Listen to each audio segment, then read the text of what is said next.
The bell rang, signaling the start of another day at the Sejong Academy for the Gifted. This was not a normal school. The building itself seemed to hum with quiet energy. The windows were self-cleaning, the desks were interactive screens, and even the air smelled faintly of filtered oxygen. It was a place for the children of powerful and wealthy families. Everyone knew it. Ms. Park stood at the front of her advanced engineering and design class. She was a woman in her 40s who believed in order. She believed that a person's potential could be seen in their clothes, their posture, and the family name they carried. She smoothed down her sharp, expensive suit and looked at her students. They were the best and brightest, or at least the best connected. The classroom door slid open with a quiet hiss.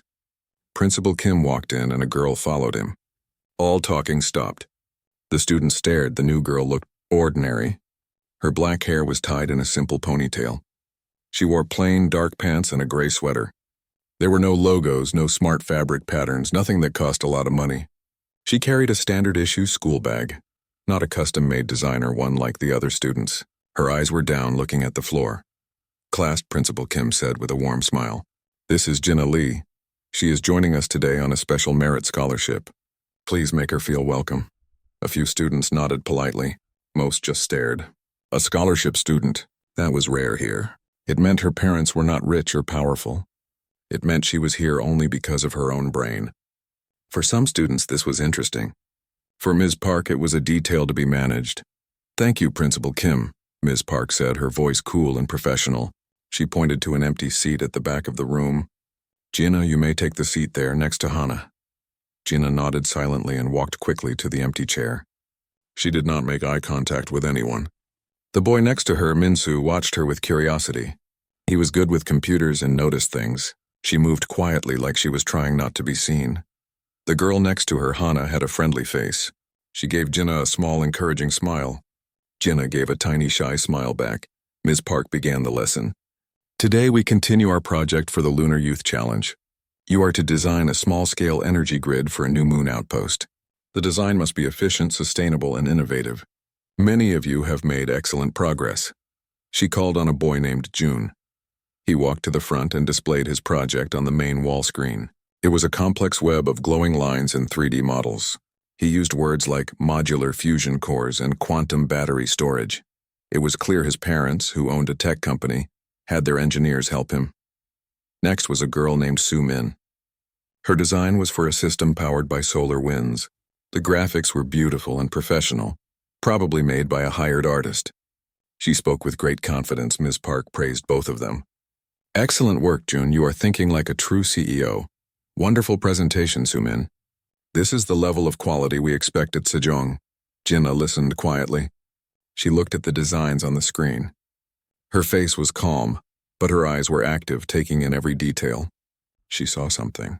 She slowly raised her hand. Ms. Park was in the middle of explaining another student's work. She saw Jinna's hand but finished her point first. Then she turned to her. "Yes, Jinna? Do you have a question?" Jinna's voice was soft. "The plasma conduits in the standard design. They are very inefficient. They lose more than half the energy as heat. Wouldn't it be better to use a different material? Maybe a carbon nanomesh? It would be lighter and would not lose any energy." The room was silent for a moment. The other students looked from Jinna to Ms. Park. What the new girl said sounded smart. Too smart. Ms. Park's smile was thin. She was not pleased. A new student, a scholarship student, was questioning the standard lesson plan. "Jinna," Ms. Park said, her voice like ice. "The plasma conduit is the industry standard. It is what the real companies use. It is important to learn the fundamentals before you try to invent new things." She looked away from Jinna and addressed the whole class. "Some of your classmates have access to resources and knowledge that you can only dream of." She did not look at Jinna, but everyone knew who she was talking about. It is best to listen and learn from them for now. Do not try to run before you can walk. Jinna's hand went down. She looked at her desk. Her cheeks felt a little warm. She had only been trying to help. She had only asked a simple question. "Hana."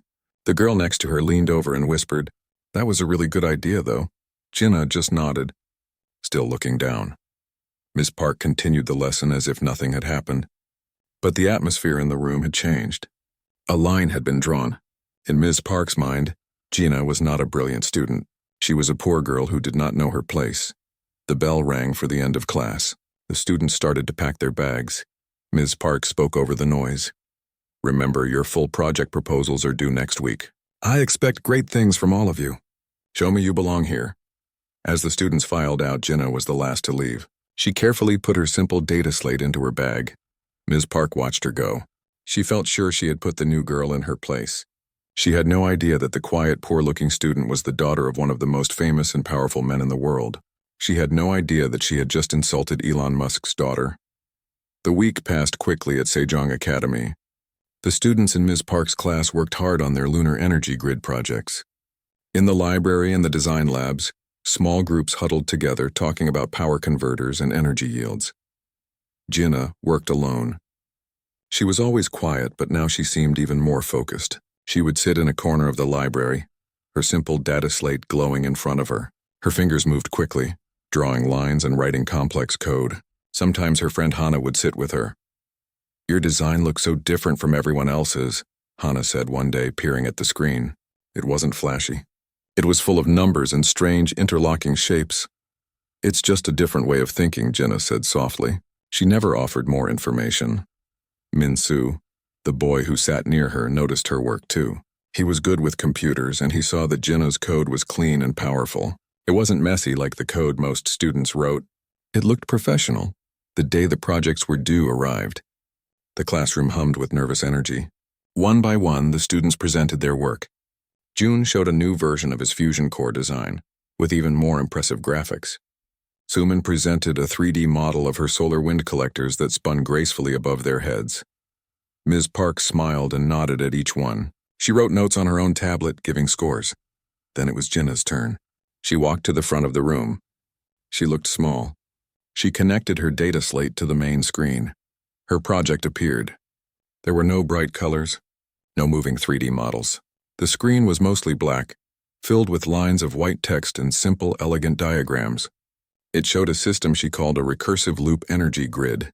She began to explain in her quiet voice. "The normal systems lose a lot of power. My design catches the energy that is normally lost and feeds it back into the system. It uses a carbon nanomesh, like I said before. It does not waste anything. The efficiency is over 98%. A few students leaned forward. Min-soo's eyes widened. He understood enough to know that a 98% efficiency rate was almost impossible. It was something only the biggest space companies could dream of. But Ms. Park was not leaning forward. She was frowning. Her arms were crossed. She looked at Jenna's simple slides and then at Jenna's plain clothes. In her mind, the two things did not match. A girl like this could not create something like that. "That is a very bold claim, Jenna," Ms. Park said, her voice cutting through the quiet room. 98%? "Yes," Jenna said. "The math is all there. You can see it." Ms. Park stood up and walked to the front. She took Jenna's data slate from the connector. She scrolled through the project, her frown getting deeper. "This is extremely advanced," Ms. Park said. She looked at Jenna, not with respect but with suspicion. "This is not a school project level. This is the level of a senior engineer at a company like SpaceX." The whole class was silent. They could feel something bad was about to happen. Jenna stood her ground. "I did the work myself. Did you?" Ms. Park's voice became loud and sharp. She held up the data slate for the whole class to see. "This is not merely ambitious, Jenna. It is fraudulent. You have clearly stolen this. You took it from a proprietary corporate database. This is not your work." Jenna's face went pale. "No, I didn't steal it. I designed it. Every part. Do not lie to me." Ms. Park's words echoed in the silent room. "A student of your background does not just invent a revolutionary energy system. You do not have the resources. You do not have the knowledge. This is impossible." She looked at Jenna with pure disgust. "I am disappointed, but I am not surprised. Poverty is no excuse for a lack of integrity. Stealing someone else's work and calling it your own is the lowest form of behavior." Tears welled in Jenna's eyes, but she did not let them fall. She clenched her hands into fists at her sides. "It is my work," she whispered. "It is a lie," Ms. Park stated firmly. "You will receive a 0 for this project, and you will report to detention after school today. Perhaps sitting alone for a few hours will help you understand the importance of honesty." Ms. Park placed the data slate on her desk with a final, dismissive gesture. "You may sit down." Jinnah walked back to her seat. The eyes of every student were on her. Some looked sorry for her. Some looked like they believed Ms. Park. She felt her face burning with shame and anger. Hana gave her a sad look. Minsu stared at Ms. Park, a thoughtful expression on his face. He didn't believe Jinnah was a thief. The rest of the class passed in a blur. When the bell rang, everyone rushed out quickly, avoiding looking at Jinnah. Jinnah packed her bag slowly. She was the last one in the room besides Ms. Park. "Detention is in room 114, Ms. Park said without looking at her. "Do not be late." Jinnah left the classroom. She walked down the empty hallway, her heart feeling heavy. She had tried so hard. She had done her best work, and it had all been thrown back in her face. She thought about her father. He had told her to keep her head down. He had told her that people would judge her for her name or her clothes. She had not believed it would happen so quickly or so cruelly. She reached the detention room and went inside. She sat at a desk alone. The supervisor told her to do her homework. But Jinnah just took out her data slate. She opened a new blank file. She started sketching again. This time, it was not for a grade. It was for herself. The lines she drew were for a new kind of engine, something she and her father had talked about at home. It was a way to escape, if only in her mind. She had no idea that her quiet work in the detention room would soon be seen by another pair of eyes, and she had no idea that the trouble for Ms. Park was only just beginning. The rest of the school day felt long and heavy for Jinnah. The whispers followed her in the hallways. She heard pieces of conversations. Did she really steal it? Ms. Park said she cheated. She kept her head down and walked faster. After her last class, she went back to the detention room. The supervisor, an old man who looked tired, pointed to a desk. Jinnah sat down. She had 2 hours to sit there. The supervisor told her to do homework or read a book. Jinnah opened her bag. She took out her simple data slate. But she did not open her school books. Instead, she opened a private file. The screen glowed with a new design. It was not for a lunar energy grid. It was something bigger, more complex. It was a design for a rocket engine. She started to sketch. Her fingers moved quickly and with purpose. She drew curves and chambers. She wrote equations in the margins. It was a single-stage-to-orbit engine, a dream that many engineers had. It was a project her father talked about at home. He had shown her his own problems with the design. They had discussed solutions over dinner. This was her own idea, her own solution to one of the problems. She was so focused on her work that she did not hear the door open. The head of the school, Principal Kim, was doing his afternoon rounds. He liked to walk the halls when they were quiet. He checked the library, the labs, and sometimes the detention room. He believed even students who made mistakes deserved a second chance. He stepped into the detention room. The supervisor stood up, but Principal Kim waved for him to sit. He looked at the one student in the room. It was the new girl, Jinnah Lee. He remembered her, the scholarship student. He walked over quietly, not wanting to disturb her. He thought she was doing math homework, but as he got closer, he saw the screen was not filled with school problems. It was filled with engineering schematics, very advanced ones. He stopped behind her and looked over her shoulder. His eyes moved across the screen. He saw the shape of a combustion chamber. He saw fuel flow diagrams that were incredibly efficient. He saw notes about heat dispersion that were brilliant. Principal Kim was an educator, but he had a degree in engineering. He knew what he was looking at. This was not a student's project.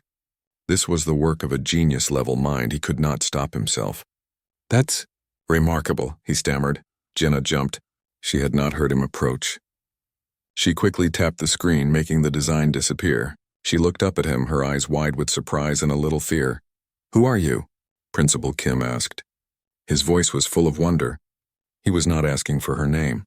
He was asking how a young girl could possibly be doing this work.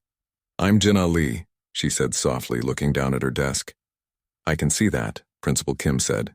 He pulled up a chair and sat next to her. His voice was gentle. "That design, what I saw, it's not for a class, is it?" Jinnah shook her head. "No, sir. It's just something I think about. Where did you learn to do that? The math, the physics? It's very advanced," Jinnah shrugged. She did not know what to say. She could not tell him the truth. She could not say, "My father is Elon Musk and we talk about rocket science at the dinner table." Principal Kim saw her discomfort. He did not push, but his mind was racing.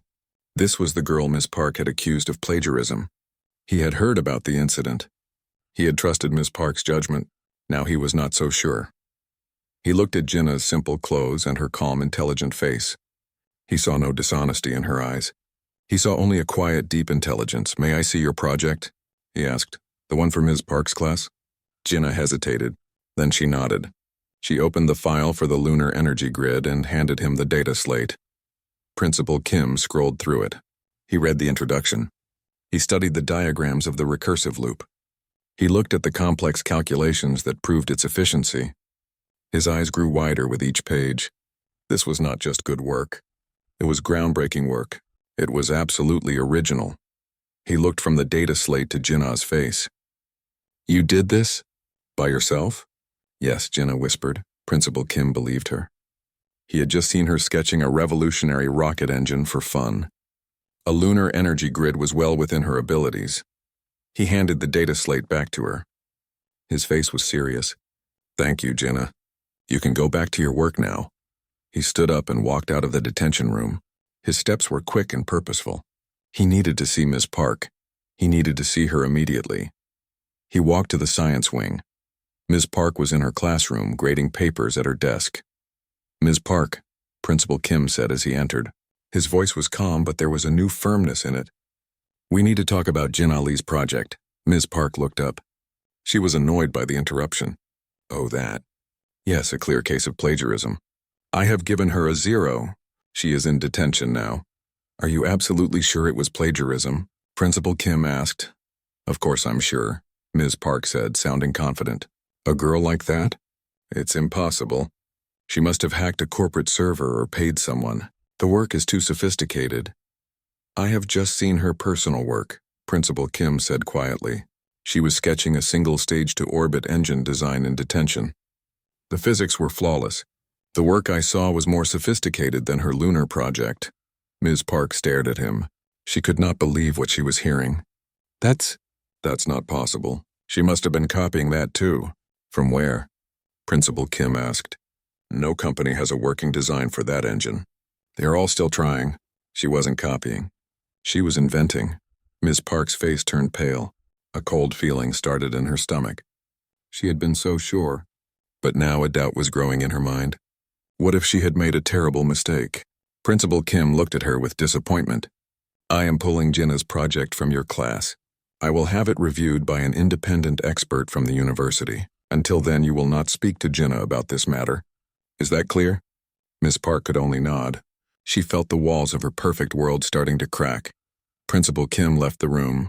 He knew something was very wrong. He needed to find out who Jinnah Ali really was, and he needed to call her parents. The next day, Ms. Park received a short message from Principal Kim. It said a meeting with Jinnah's parent was scheduled for that afternoon. Ms. Park felt a wave of nervousness, but she pushed it down. She told herself she was right. She was the teacher. She had to maintain standards. The parent was probably a struggling single mother. She would have to apologize for her daughter's behavior. Ms. Park prepared herself to be firm but polite. At 3 o'clock, she walked into the main conference room. It was a beautiful room with a large window and a shiny wooden table. Principal Kim was already there. He looked serious. "The parent should be here any moment," he said. His voice gave nothing away. A few minutes later, they heard a quiet electric hum from the courtyard. Principal Kim looked out the window. His eyes widened slightly. Ms. Park looked out too. A car had pulled up. It was not an old cheap car. It was a sleek black vehicle that moved without a sound. It looked like the future. The doors opened upward like wings. A man stepped out. He was dressed in a simple black shirt and dark pants. He was not old. He had a focused, intense look on his face. Ms. Park did not recognize him at first. Then it hit her. Her heart seemed to stop for a second. It was Elon Musk.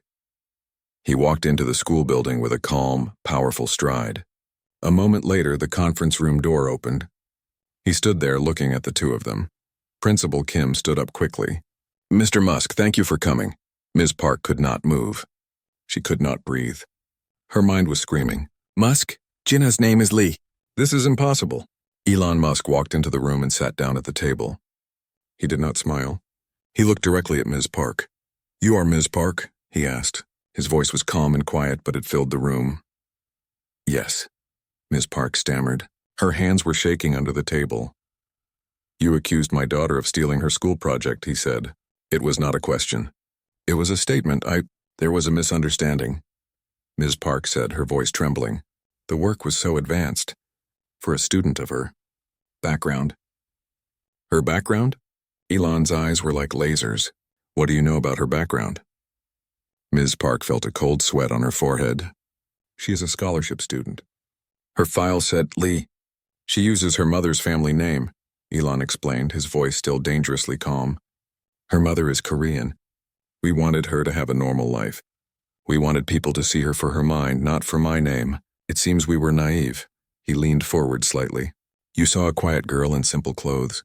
You saw a last name that was not famous, and you decided she was incapable of greatness. You decided she was a thief."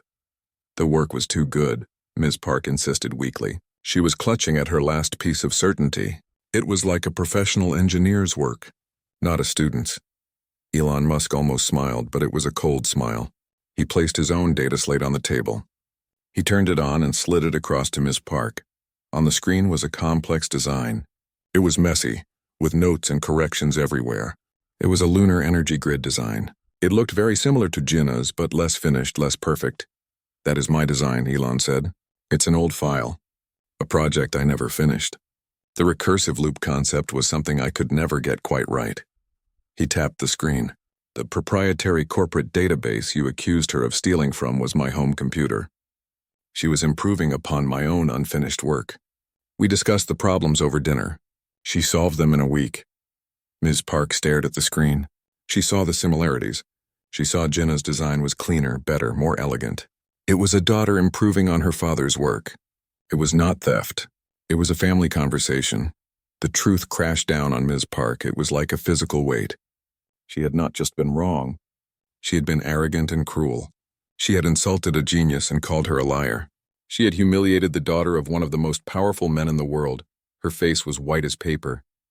She looked from the data slate to Elon Musk's unforgiving face. She had no words. Principal Kim finally spoke. His voice was heavy with disappointment. "Ms. Park, the independent expert from the university, reviewed Jinnah's work last night. He confirmed it is not only original, but it is also a work of revolutionary genius. He wants to publish a paper on it with her." He looked at Elon Musk. "Mr. Musk, on behalf of Sejong Academy, I offer my deepest apologies. What happened to your daughter is unacceptable." Elon Musk stood up. He looked at Ms. Park for a long, silent moment. "A teacher's job is to see the spark in a student and help it grow into a fire," he said. "You saw a spark and you tried to stamp it out because it didn't come from the right kind of wood." He picked up his data slate. "Jinnah will finish the school year. She likes her friend Hannah. She does not want to leave, but you will not be her teacher anymore." He turned and walked out of the room. The door closed behind him with a soft click. Ms. Park was left alone with Principal Kim. The room was silent. She could hear the clock ticking on the wall. It sounded very loud. She had lost. She had lost her authority. She had lost her reputation. And she had lost the chance to teach a once-in-a-lifetime student. She looked at Principal Kim. His face was stern. "We will discuss your future at this school tomorrow, Ms. Park," he said. Then he too left the room, leaving her alone with her shame and her terrible, terrible mistake. A week passed. The air at Sejong Academy felt different. The story of what happened had spread through the school like a quiet wind.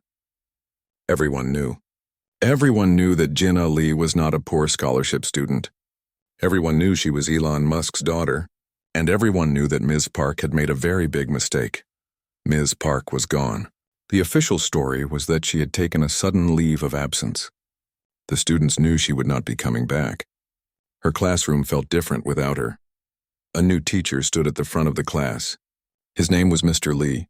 He was younger and he smiled a lot. His eyes were bright with excitement. "Good morning, class," he said. "Today we are going to talk about one of the most exciting ideas I have seen in a long time. It's called the Musk-Lee recursive loop." He tapped the main screen. A familiar design appeared. It was Jinnah's project, but now it had a new name. A few students turned to look at Jinnah. She was sitting in her usual seat at the back. She was wearing the same simple clothes. She had the same quiet expression. But now no one saw a poor girl. They saw a genius. They saw a celebrity. Jinnah did not like the attention. She shifted in her seat, feeling uncomfortable. Mr. Lee began to explain the energy grid. He talked about the carbon nanomesh. He talked about the near-perfect efficiency. He was full of energy and praise. "This is the kind of thinking that changes the world," he said. "This loop is now the foundation for our next project. We will all be building on Jinnah's brilliant work." The other students nodded. They looked at Jinnah with a new respect. But it was a nervous respect. They were not sure how to talk to her anymore. She was no longer just Jinnah. She was the girl who had defeated Miss Park. She was the girl from the famous family. When the class ended, a few students gathered their things slowly. They looked like they wanted to talk to Jinnah, but they were too shy. They just smiled at her and walked out. Hannah, however, came right over. She bumped her shoulder against Jinnah's playfully. "The Musk-Lee loop, huh?" Hannah said with a grin. "Sounds fancy." Jinnah finally smiled a real smile. "It's just a name. Are you okay?" Hannah asked, her voice becoming softer. "With everyone knowing, it's different," Jinnah admitted. "I liked it better when I was just me." "You're still just you to me," Hannah said. "The super smart girl who sits in the back and draws rockets." Jinnah felt a wave of relief. She was worried about losing her friend. Min-Soo walked over to them. He looked a little nervous. "Hey, Jinnah," he said. I knew you didn't steal that project. Your coding style was too clean. It was obviously yours." "Thank you," Jinnah said. "And thank you for saying something to Ms. Park." Min-Soo shrugged, looking embarrassed but pleased. It was the right thing to do. The three of them walked out of the classroom together. For a moment, it felt almost normal. Later that day, Jinnah was in the library. She was working on the new project, the one based on her own design. A boy from her class, June, approached her. He was the one who had presented the flashy fusion core design. "Jinnah," he said, his voice formal, "I was wondering if you could help me understand the secondary phase of your loop. My group is having some trouble." He was not being mean. He was being genuinely respectful. He saw her as a teacher now. Jinnah looked at him. She remembered how he had looked at her before, with a kind of pity. Now he looked at her with admiration. It was a strange feeling. "Sure," she said. "I can show you." She spent the next 10 minutes explaining the math. June listened carefully. He thanked her and walked away, looking thoughtful. Jinnah sat back down. She looked out the library window. The sky was blue. She thought about everything that had happened. She thought about Ms. Park's angry face. She thought about her father in the conference room. She thought about the new teacher using her last name next to her father's. She hadn't wanted any of this. She didn't want to be famous. She didn't want to win a fight. She had just wanted to learn. She had just wanted to share a good idea. But as she sat there, she realized something. Ms. Park was gone. The teacher who had tried to make her feel small was gone. Now there was a new teacher who encouraged everyone to think in new ways. The other students were starting to see her for her ideas, not for her clothes. Maybe some good had come from the mess. Maybe the lesson was not just for her. Maybe it was for the whole school. A genius could wear a simple sweater. Integrity was not about money. And sometimes the quietest person in the room had the most important things to say. Jinnah opened her data slate again. She started to write. She began a new document, a letter to Principal Kim. She had an idea. She wanted to start an after-school club for students who loved engineering, but who were too shy to speak up in class. A place where ideas were more important than names. She smiled as she typed. She was still the same Jinnah. She still loved to solve problems. And now she had a new one to solve. How to make her new world a little bit better.